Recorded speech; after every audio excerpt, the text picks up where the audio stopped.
Welcome to Energy Vista, a podcast on energy issues, personal and professional trajectories. A podcast where we make experts great again and actively contribute to the public debates on policymaking around commodities, energy geopolitics, and trade. I'm your host, Leslie Palti-Guzman, and it's November 7, 2025. Today, we're going to discuss shipping, but also shipbuilding, seaborne transportation, and maritime security. It's a subject I'm becoming very passionate about and that I've been researching, analyzing, and writing for a while now, because not only it's front page news, but it also sits at the crossroad of supply chains, industrial competitiveness, technological leadership, alliance dynamics, and geoeconomics rivalry with China. So, resurrecting US maritime power is going to require strategic patience. And it's more than just reviving the American shipbuilding industry. It's also about reclaiming control over critical value chain and enhance Washington's position in a global economic contest, notably with China. The US kind of woke up late and realized that it's vulnerable and has ceded maritime dominance to China. But many actions have been followed over the past 2 years, and bipartisan action, actually. So the Biden administration had launched Section 301 investigation with the trade USTR to address China's actions, policies, and practices to dominate the maritime logistics and shipbuilding sectors. And then the Trump administration has also prioritized the issue with some executive orders and has continued USTR actions. So here we are. The leadership has taken note, and there is a broad consensus. America needs a strong, independent shipbuilding sector, especially if we are heading, one day in time of crisis, war, supply chain disruptions. So it's vital for the free flow of goods and US economic and security interests. The reality, however, is that the US cannot achieve this alone or within this decade. There is actually a legislation, the Ships for America Act, that wants to address parts of the challenges. Congress has yet to adopt it. And it's going to take more than the legislation. It's going to take, as I mentioned earlier, patience, but also maybe some critical elements. One is maybe the energy transport needs some kind of special treatment. Two, strong alliances, notably with Japan, South Korea, which are trusted partners and have the know-how that they can bring to the table. Three, educate the maritime workforce because there are not enough skilled workers. And four, we need a lot of consistency and coordination at the highest state level, whether it's with trade, transportation, labor, energy secretaries. And fifth, the US needs to reclaim also their voice at the global maritime table with international organizations. So a big agenda, and I'm delighted to have Ryan Lynch today as a guest. He's the CEO of Hanwha Shipping, which is an American unit of the South Korean conglomerate Hanwha Group and Hanwha Ocean. And Hanwha is increasingly involved in shipbuilding collaboration between the US and Korea, and a key partnership in this agenda of maritime revival. Hi, Ryan. Thanks for having me today, Leslie. This is an absolute pleasure to be on your podcast. Thank you very much. So let's dive in. You heard some of the introduction. It's going to be a gargantuan task. To set up a little bit the context, what do you think is the top reason the US government has decided to rebuild at home or with allied countries like South Korea its own tankers, its own vessels? Is it the part of the re-industrialization agenda? Or is it part of the geoeconomic rivalry with China? Or is it part of national security defense reasons and the fact that there are dual use between the military and the commercial? Or all of the above? And do you think there is one of the reasons that prevails? Well, I think it's a great question. I think one of the reasons this let's say thematic approach to reindustrialization has taken hold on a bipartisan and for that matter a bicameral adoption or eventually let's say um, is because it really does hit all of those and everything else. There's a tremendous agenda within the United States to re-empower the mechanical trades, and of course, shipbuilding does that. Um, my family has been the beneficiary of an industrialization effort from World War II, bringing people from the farm to the ocean. And this really now it may not be quite as discreet as that today, but showing the world that there are jobs at sea, great jobs with tremendous pathways to learn how to do something, learn what to do, and to partake in the global economy. It really is a great Mhm, opportunity for those who may not see opportunity in other places. So, everything from people learning coming out of trade schools to people in the White House. This really is something that hits for everybody. And so, yes, that's a long way to say that everything you say is 100% correct. But I think the reindustrialization, the reenfranchisement of the mhm, working population, and the re-education of the industrial community, and the empowerment of our supply chains. We think this is a tremendous moment in time to bring this back to America, not solely for geoeconomic or geopolitical concerns, but for pride of our country. And I think mhm. that's really it. Very interesting. So it has also been discussed amidst the trade war between China and the US. And we've seen a few days ago that there has been kind of a pause in this trade war. Does it lower the pressure for the US government to push ahead with this reindustrialization and re-onshoring, friendshoring of the shipbuilding? I think it's difficult to sort of discern one thread from a complex, you know, basket of weaving, let's say. But diplomacy is difficult, and Mhm, there's many attributes and elements of diplomatic negotiation that those of us outside of the room will never know. So leaving much of that aside, we can speak to the need base of the United States. We need more mariners because if we do want to re-engage our industrial supply chains, we need to make sure that mariners of tomorrow have the most sophisticated, technologically advanced, and quite honestly, the number of vessels. So, does this change the power dynamics of global trade? Perhaps it does, but what it does is it means those of us who are attempting to operationalize and deploy funds in the market to support this reindustrialization initiative, that just means it's on us. We have to mhm, lead the charge. We're very proud of what we've done, at least operationally, to build new ships in America, order new ships in America, acquire shipyards, and build efficiency into that system. And we welcome the chance to partner with anybody that wants to sort of take that pole position and lead the charge because it will take it will take the economy to do the work as well, not just the policy. Policy is effective; it's a great carrot, if you will, but we do need to run our own race, and I think that's maybe the moment in time we're in right now. Is Ships for America Act is in committee, as you rightly said. It will be discussed. It will be I'm sure, negotiated in very many ways. The USTR process is, in and of itself, moving ahead, but it has had a pause, and that's rightly done. I think the Trump administration has been very proud of their engagement with the People's Republic of China, and if that lessens the burden on the population, whether it's inflationary or complexity, that's a good thing for trade. But we need to take that pole position and really move ahead here operationally. mhm.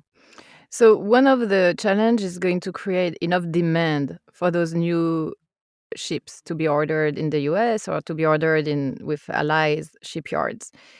Um, so if there is a pause with the trade deal and the Trump administration had started targeting like to put port access fees to Chinese linked vessels, but also for the LNG tankers, for example, set up some targets, ambitious targets, that certain percentage of US LNG exports will have to be carried um, not on foreign built vessels and so on. So trying to create demand incentives to move away from those non-US tankers or vessels. Do you think that's the right approach? And how do you think in general about demand and orders?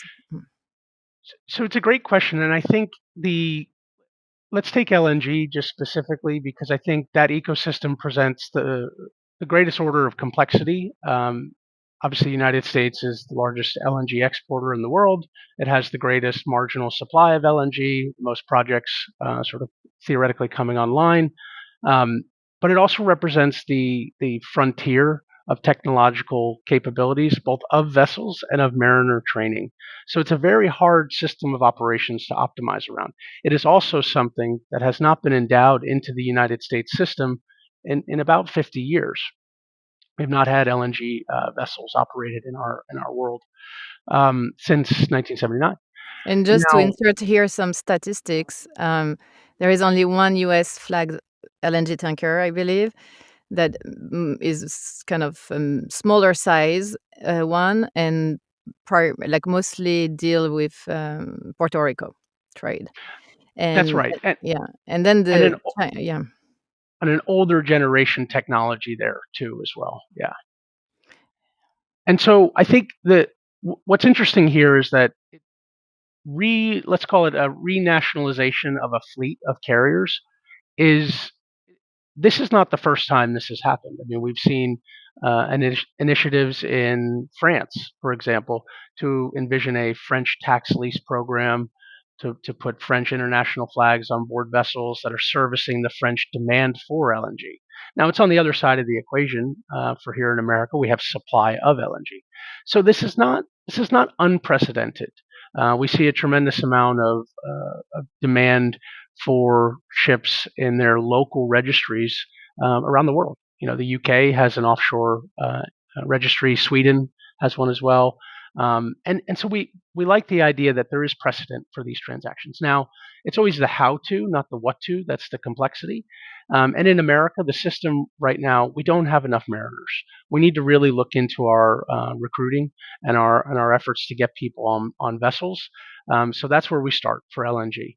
And then, as you rightly mentioned, there is one vessel that's operating between Houston, or Corpus Christi and Puerto Rico, and that's tremendous. That's a great first step, and our hats off to the Crowley team who have made that happen. But the international world of crew matrix standards, compliance standards, and a very rigorous, let's just say, crewing capabilities and personnel capabilities on board the vessels that international energy majors require it's difficult.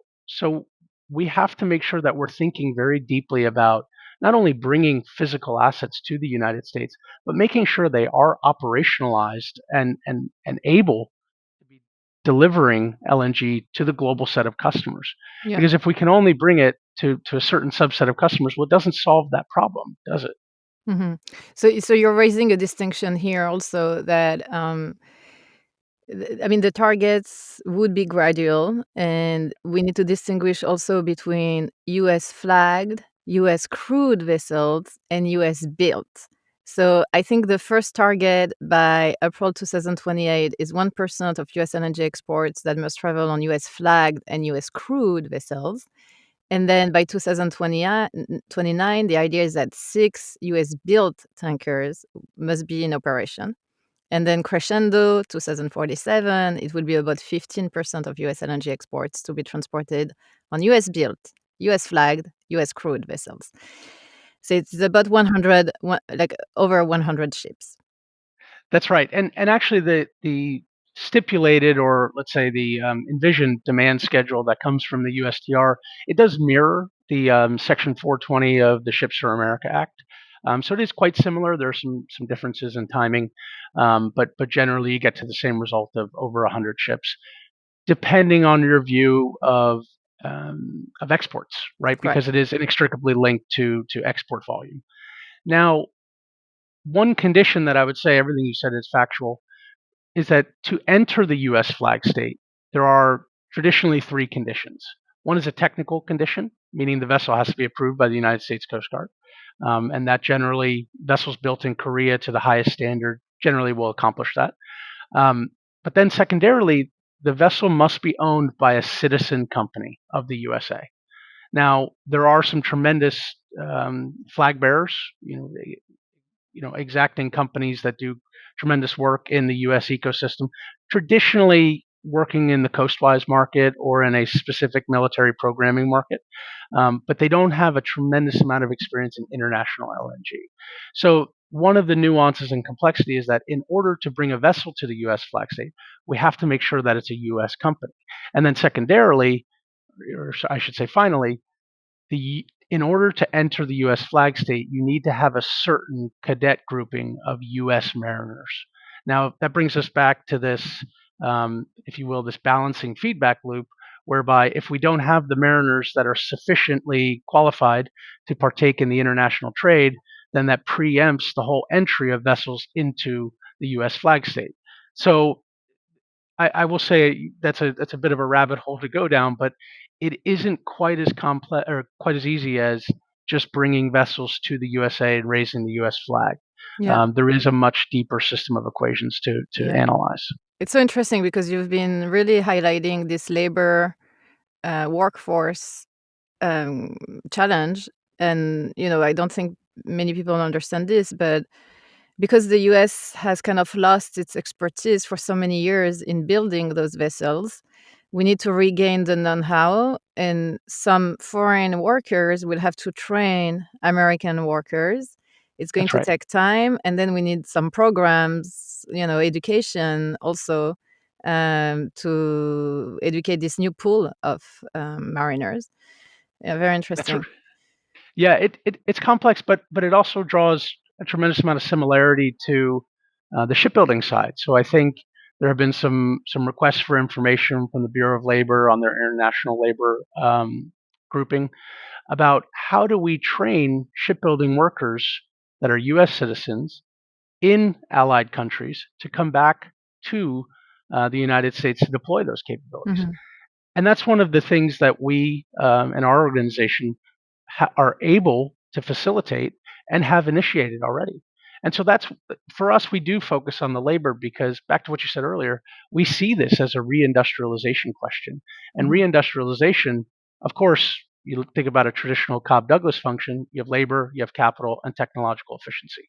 mhm. Well, maritime really attacks all of that. Capital intensive business, it's a labor intensive business, and it requires new technology. So this is sort of, if you will, it's an economist's dream to really be able to look at this system of equations and really find some manner in which to optimize it. And I think that's really why it's such an exciting opportunity for all of us. Yeah, very interesting. If I can come back a little bit to the trade war question. Your company has been caught in the crossfire with China and directly sanctioned. So China sanctioned 5 US subsidiaries of Hanwha Ocean. Hanwha Ocean. Can you explain us a little bit what has led to this and what's the status right now? Yeah, so of course I can't speak much to sort of the thought process of the People's Republic of China, but certainly that which is available publicly we know as well. Um, the sanctions have been, if you will, or at least our understanding, they were part of the discussions in the APEC summit between President Xi Jinping and President Donald Trump. Um, we have seen the executive order or the executive notice that went out on last Friday that said some of these targeting of sanctioned entities will be withdrawn based on that agreement. So we're very pleased to hear that. But the sort of why, yes, it's a complex question, but we're very proud to be supporting the U.S. administration in reindustrializing American maritime. Just for its own right. I am a fourth generation American maritime person. And so for me, I exist in the economy because of the maritime industry. So of course, I'm going to be proud of bringing the next generation of mariners and shoreside personnel, and bringing them into the system robustly and significantly. So, you know, perhaps that was the subject of their ire. It's just our advocacy for these programs.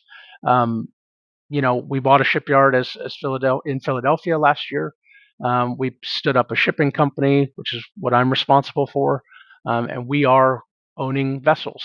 So I don't know. Maybe it's just that we were such a staunch advocate for the administration's efforts, and we were really kind of taking part in assisting the world to understand how complex the U.S. flag state system is and manners in which to advance it. But outside of that, I don't know. But Yeah. but you're absolutely right. We are right in the middle of it all. Mhm. No, and the U.S. needs allies, right? It cannot do it alone. So I think it's interesting because we're in a period where countries will have to pick a side.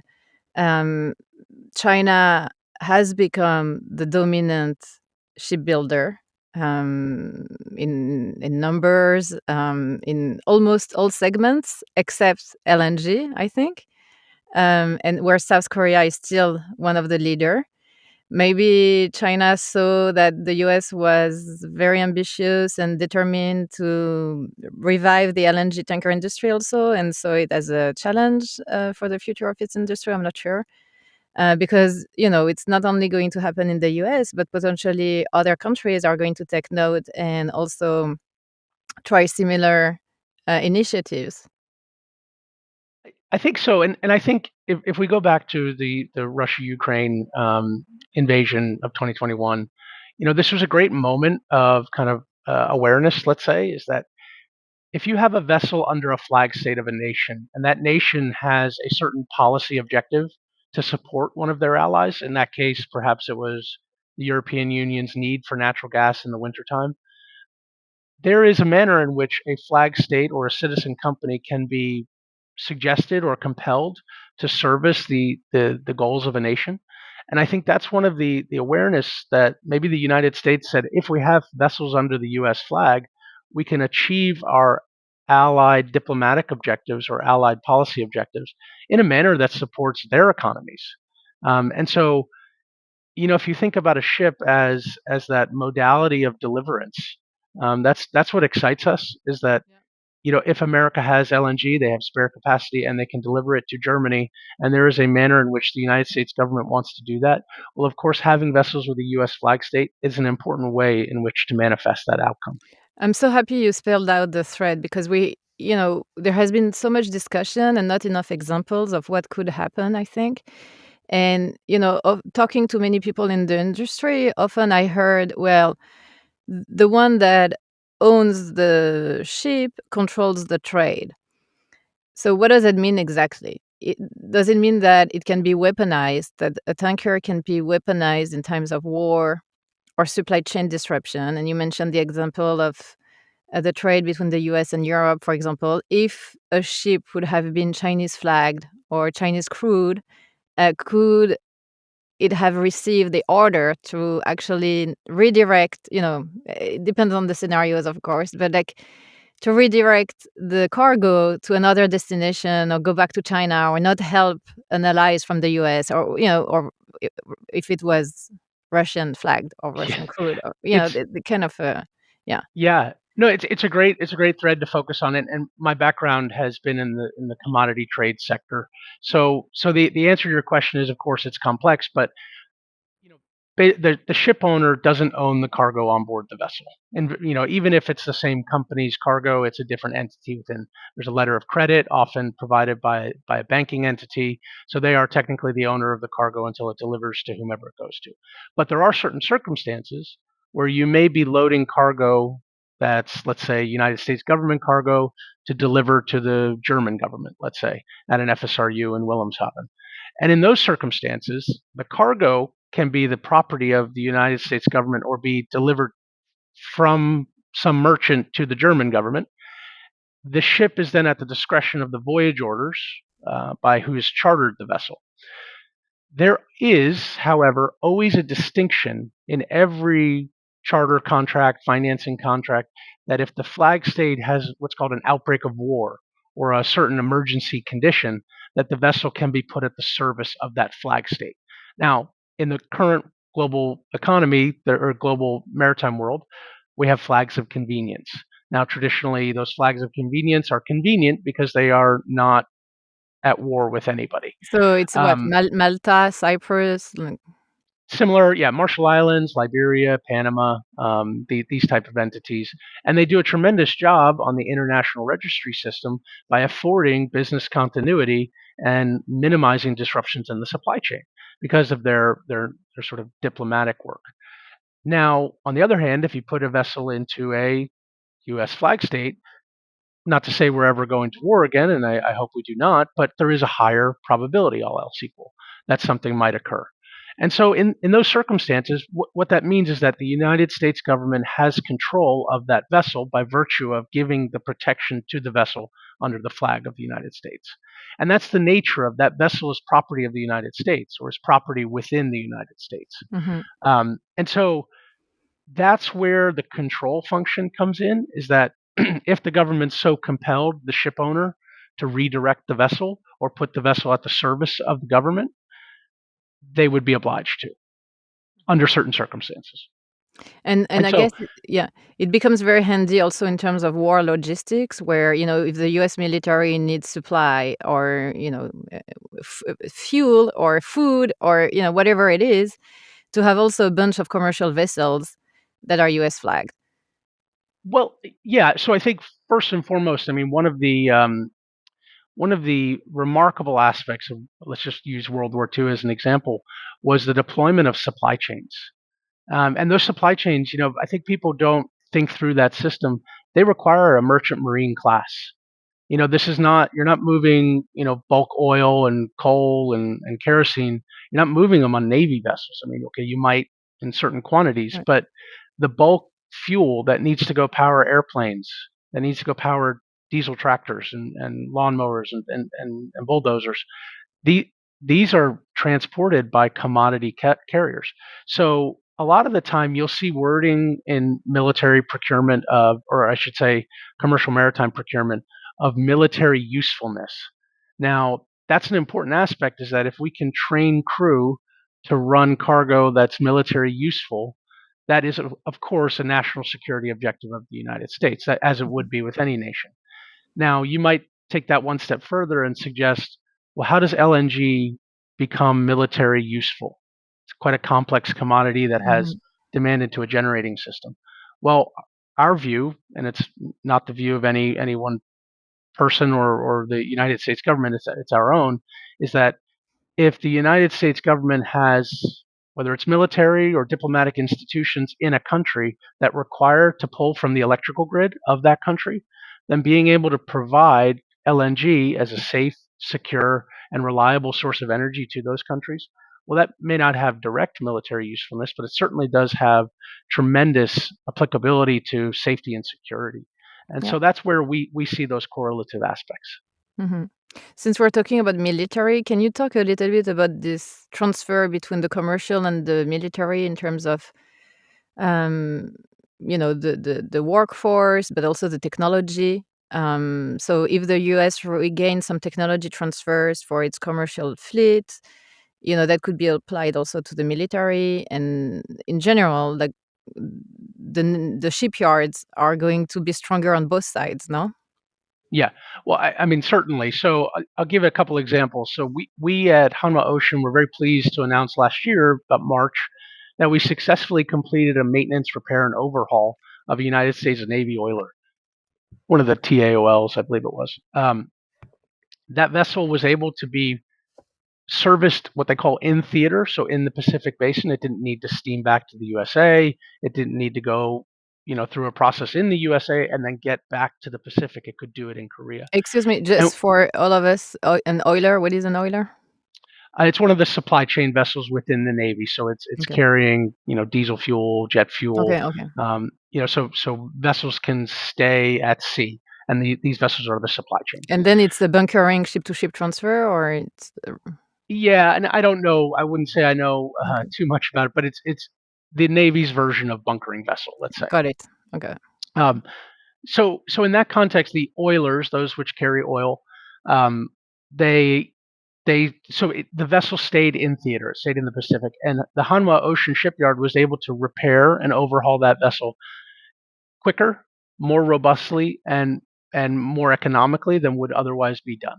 And so that's a great example of capability awareness in Korea that we have that as an endowment, Hmm. and we're very proud of, that we hope to one day bring to the shipyards in America. So Yeah. we bought Philadelphia with the express purpose of how do we make it better? How do we make it bigger? How do we build more complex ships? Well, Hmm. we have the whole research and design organization of Hanwha in Korea. We have a potential shipyard or a shipyard in America and a continuous loop between those two of communication and optimization. Hmm. So we can do things in Korea, we can empower labor force in America with those attributes, and then perhaps we could help them on their journey to do it themselves one day in America. Hmm. Yeah. But giving them the sort of the framework of operations is really our goal, and that's Mm. what we did with the LNG carrier order earlier this year. Yeah, actually, First you need. I wanted to ask you about this order. Um, so there will be at least, you'll give me the exact number, but few tankers may be built in the Philly shipyard. But it's speculative order in the sense where you order it for yourself, and the goal is maybe that some US companies or foreign companies that deal with US LNG, for example, will buy it from you one day. And what's your dream that a company Yeah. like that at one point you'd be able to have, I don't know, 10 orders a year to be built in one of the new or existing shipyards in the US? Yeah, well, let me kind of so all of that it would be exciting. I would say we would never rule out any commercialization strategy such as that. But in its sort of prima facie condition here is what we've done is we ordered two vessels in Korea in February this past year. Those represent the most advanced technology, but also the most sort of capable vessels that we deliver in Hanwha Ocean. Those vessels were then presented to the United States for a technical compliance. Basically, do we make sure that these vessels can be serviced in class for the export of LNG from America? Well, practically that's what they're doing anyway. So, so the answer was yes. We made a couple minor changes to be compliant with what we believe to be the Coast Guard's emerging standards of LNG carriers under flag state. And so we did what we needed to do. Once we believed that vessel was technically acceptable to the US flag state, we then ordered those vessels, or two more vessels, at Philadelphia. So you had to have the condition in order to know what to order, and that's what Mhm, we did. So we ordered two more vessels. Now, why did we order them at Philadelphia?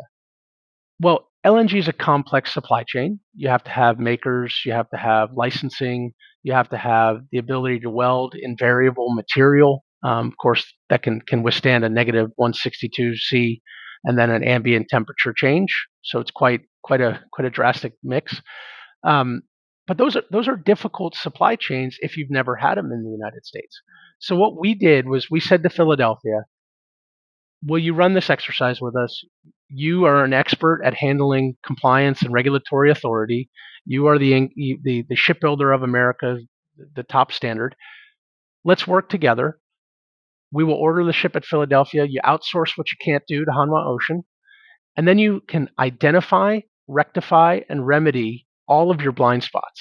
So over the next 10 years, whilst we may have very little wrench turning and construction on the first vessel in Philadelphia, we hope in 10 years with our capability transfer plan that we might be able to have 100%. But it is a process, and it does mhm, require very significant robustness and due diligence in every aspect. We don't want to rush LNG. We want to rush technological capabilities, but we don't want to have a product that we wouldn't be proud to say we built. mhm. So do you think that your business model is going to charter it or to sell it? And what would be your dream client? Yeah, and sorry, that was the second part of the question. The so we as Hanwha Shipping, we are a ship operator. We own ships and we put them at the pleasure of customers, whether through bareboat or time charter. But we also sell ships too. So we took the position on the vessels so we can really engage that capability transfer plan. Now, if there is somebody who wants to charter the vessel from us, we'd be happy to do it. We have great partners on the crewing and management side that are willing to support us and engaging with the U.S. crewing system and manning agencies. And so happy to do that too. But we want to make sure that people want the American LNG carriers. So we want to make sure that if that carrot is put there by the United States government, that nobody can say the vessels aren't available. Well, they Hmm. are available. We've got Yeah. four of them. Yeah. And so that's where we want to stand by and just provide the ships to those who want them. We'll never force anybody's hand on it. But if you want a vessel of the USA and a two-stroke LNG carrier with high-pressure engine systems, we're happy to Latest tech, provide it to you. yeah, latest technology that potentially will be will bring greener LNG if we look at, because the more efficient is the tanker, the least potentially methane leakage or emissions, um, the lower emission will be the transportation of this LNG. Of course, Um, and gas is about optimizing, right? I mean, mhm, so if you think about natural gas, as you very well know, we have, of course, on an LNG carrier, you have methane leakage to worry about. We have reliquefaction systems that can reliquefy that to ensure that the vessel is leaking as limited methane as possible. We have shaft generators to work on power takeouts, so we can reduce the usage of auxiliary engines and boilers. We have air lubrication systems to make sure that friction with respect to the water and its transference is limited as possible. We mhm, have rotor sails mhm. to ensure that we can limit the usage of diesel generators. And so we're doing all this. And Yeah. because we're associated with a shipbuilder, can we do all this? Now, the next step is that once we have the vessels that are in and of themselves optimized, how do we work with our suppliers of cargo on the supply chain, whether that's responsibly sourced gas, renewable natural gas, e-methane, auditing our scope 1, 2, and 3 supply chains with auditors such as Project Canary, MIQ, or whomever else. These are places that we can optimize the gas value chain further once we have the installation of the virtual pipelines or the vessels. Mhm.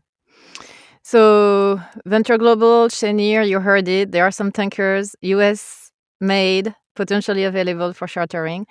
But we need to talk also about the subsidies and the grants and all the incentives, right? Because we know that those tankers are potentially going to be more expensive. The one built in the US will be potentially more expensive than the one built in South Korea. So in South Korea now it's 250 million for one tanker. How much would it be in the US? It's still, preliminary in terms of estimates because of the material, the labor, or the other things we discussed. But we need um, a, a state government incentives, right? Yeah, so yes is of course the answer to that question on the building side, but also the operation side. Now remember, Mhm. U.S. mariners traditionally are have different labor standards in terms of number of hours worked and different well, let's just say generally standards, but also wage rates. So on both sides, operation and capex, do we need to address? However, the one thing we like to say, if you told us here's a blank check, go order a ship in America right now and make sure it's the same standard as Korea, it just couldn't be done. So Mhm. any number that anybody says in America right now, it's an estimate. So 250 million in Korea, that's factual, right? We could deliver upon that. Whatever the number is in America, it's just a guess. Mhm. So what we like to say is that right now, the only way to really advance LNG in America is to lean into the allies of the United States and ensure that capability transfer happens. One day we will be able to build in America, and the number will be higher, no question. But there are government programs, there are sort of loan guarantees and civic, state, local credits for the shipyard itself, very similar to how the IRA tax credits were formulated. You have investment tax credits, production tax credits. I think we like to see something like that. In the envisioned statutes of the Ships for America Act, there are similar attributes, at least discussed. There are, reductions in taxable incidents if you put your vessel into American Bureau of Shipping Classification Society. There's a reduction if you use the American P&I Club. So there's a lot. It's a fairly wholesome bill, that Ships for America Act. Um, so there isn't one single thing. But what I like to say, and this is the economist in me, is that it's very easy to ignore the positive externalities that come with reindustrialization, whether that's national security, greater labor force engagement, Hmm. lower incidence of disenfranchisement, higher taxable incidence at certain locations, and onshoring of ship owners who are traditionally offshore. So you have to really take a very wholesome approach to the net benefit of a subsidy. You have to look at what that taxable incidence does. If it increases the taxable incidence in a holistic way, then maybe the subsidy isn't all that negative or all that Hmm. high relatively. And Actually, so yeah. so I Actually, think it's yeah. that wholesome analysis. Yeah, very interesting. And I was thinking while you were talking about this European corporate and sustainability due diligence directive, um, because there is a sustainability component and also a human right component. And we know that mariners have not been the the segment of the workforce the most taken care of in certain crude of certain nationalities. Like the conditions are just awful for some of them. So I would think that it could put the US at a competitive advantage in those kind of um, environment where we're going to look at a greener LNG in the future, but also maybe one that is more sustainable also on the environment, like human rights side of things. Oh, 100%. I think, what the position that I personally take is that, ESG of the last many years is tremendously important. But the one thing we forget is that G, the governance factor, really does, in my view, trump everything. Is that Mhm. if you have better governance of your corporate actors, you can push for better environmental or just social governance compliance standards.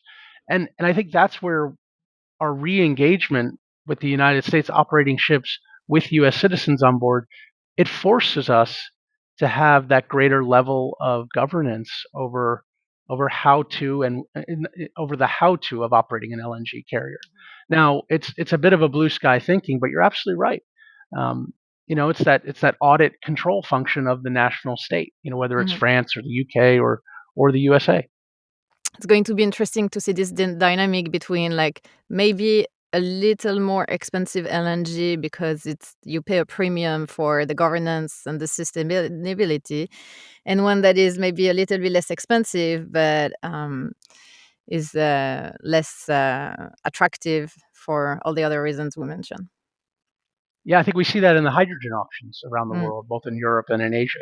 yeah, You have blue, green, and gray.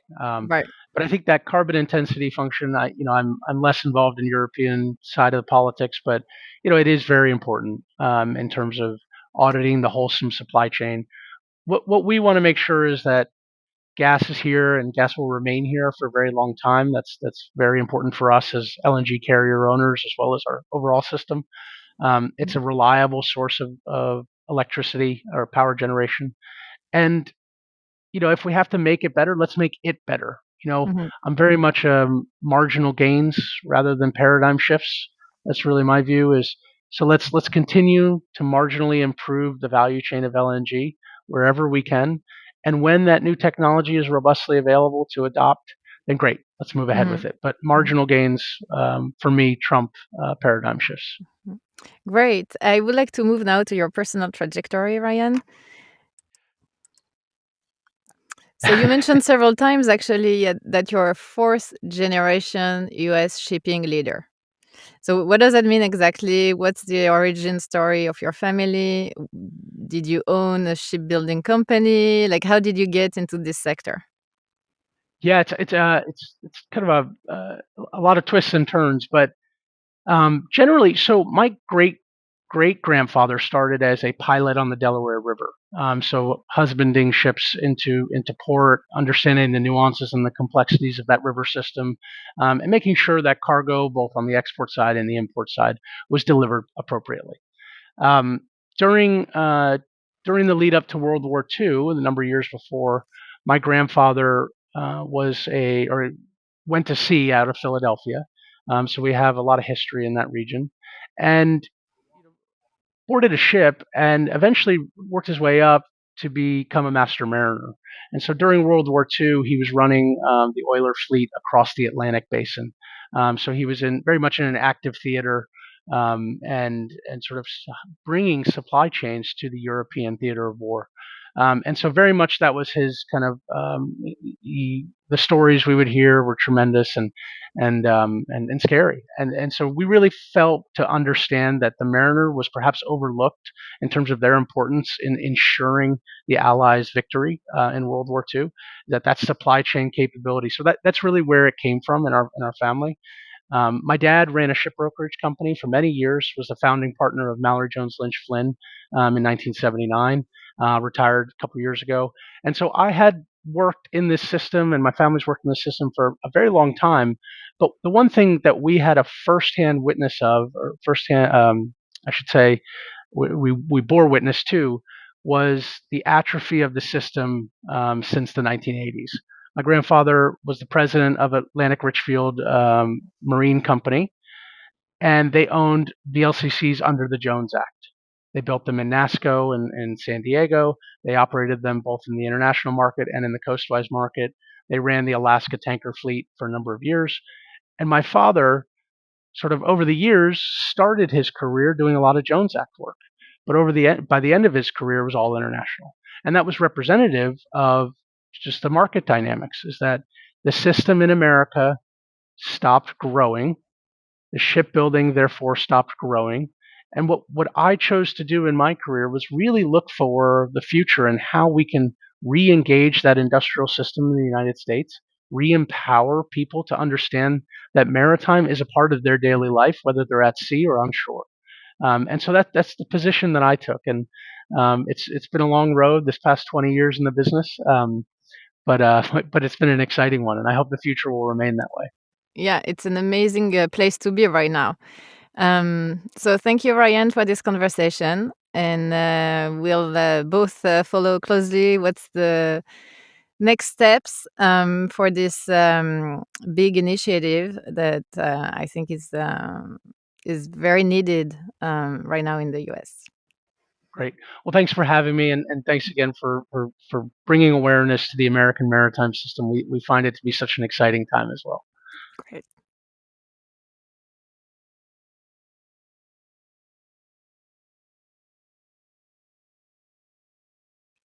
This episode was recorded on November 7, 2025. This is Leslie Palti-Guzman saying good day and goodbye.